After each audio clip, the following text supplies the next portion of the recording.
வணக்கம் உறவுகளே. புதுச்சேரியில் அதிகாரிகளுக்கு பவர் இருக்கிறதா, முதலமைச்சருக்கு பவர் இருக்கிறதா, அதை பற்றி தெரிந்து கொள்ள தான் இந்த பதிவுகள். மக்களே, நேற்று நான் ஒரு பொதுநல வழக்கு தொடர போறேன். நீர்நிலை ஆக்கிரமிப்பு, சாலை ஆக்கிரமிப்புலாம் யாரு பட்டா கொடுத்தாங்க, இது எந்த அடிப்படையில் கொடுக்கப்பட்டது அப்படின்னு சொல்லிட்டு ஒரு பதிவு போட்டிருந்தேன். அந்த பதிவுக்கு சில நண்பர்களே என்னை கேட்டிருந்தாங்க, எதுக்குங்க பாவம் தேவையில்லாதெல்லாம் பண்றீங்கன்னு கேட்டாங்க. நானும் அதை தான் சில விஷயங்கள் அதுக்கான சின்ன கருத்தை மட்டும் சொல்லிடுறேன். மீண்டும் அடுத்த வீடியோவில் முழுமையாக சொல்கிறேன். எதுவும் இல்லை, நீர்நிலை ஆக்கிரமிப்புல பட்டா கொடுக்க கூடாதுன்னு அரசாணையும் இருக்கிறது, உயர் நீதிமன்றமும் தீர்ப்பு கொடுத்துக்குது. சாலை ஆக்கிரமிப்பும் இருக்கக்கூடாதுன்னு சொல்லிக்கிறாங்க.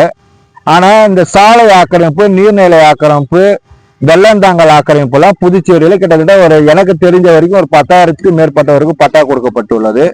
ஊர்பட்ட சாலை தேசிய நெடுஞ்சாலை ஆக்கிரமிப்பு இருக்கிறது. ஆனா இவங்களுடைய அரசாணைப்படி பார்த்தோன்னா கிராம புறம்போக்கு இடத்திலையும் நத்தம் புறம்போக்கு இடத்திலையும் தரிசு நிலத்தில தான் கொடுக்கணும்னு சொல்லி சட்டம் இருக்கிறது. அந்த தரிசு நிலத்தில் யாரு நீண்ட காலமா குடியிருக்கிறாங்களோ அவங்களுக்கு பட்டா கொடுக்கணும் என்று சட்டமும் இருக்கிறது. அந்த வழிமுறையில் தான் நாமளும் பல மனுக்கள் கொடுத்தோம்.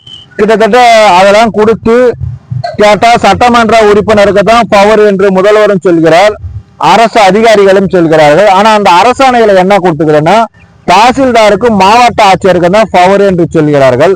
இது யாருதான் சரி இந்த நீர்நிலை ஆக்கிரமிப்புல பட்டா கொடுத்தாங்க, சாலை ஆக்கிரமிப்புல யாருதான் பட்டா கொடுத்தாங்கன்னு போய் தெரிஞ்சுக்கிட்டு தான் இங்க யாருக்கு தான் அந்த அதிகாரம், யாருதான் கோர்ட்ல நிக்கிறாங்க, சட்டமன்ற உறுப்பினர் நிக்கிறாரா, முதலமைச்சர் நிக்கிறாரா, அதிகாரி நிக்கிறார்களா, இல்ல துணைநிலை ஆளுநர் நிக்கிறாரா, அதை தெரிஞ்சு கொள்ளதான் அந்த பொதுநல வழக்கே போட போகிறோம்.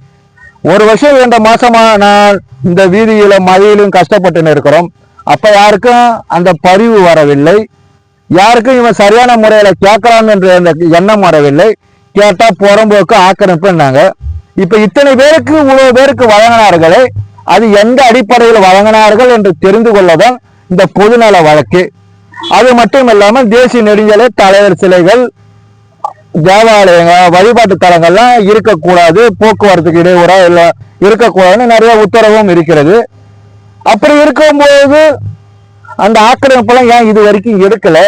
இதெல்லாம் போய் நான் நீதிமன்றத்துல கேள்வியா கேட்க போறேன். அப்ப சட்டமன்ற உறுப்பினர் பதில் சொல்றாரா, இல்ல முதலமைச்சர் பதில் சொல்றாரா, இல்ல துணைநிலை ஆளுநர் பதில் சொல்றார்களா, இல்ல அதிகாரிகள் தான் பதில் சொல்றாங்களான்னு தெரிஞ்சுக்கணும்.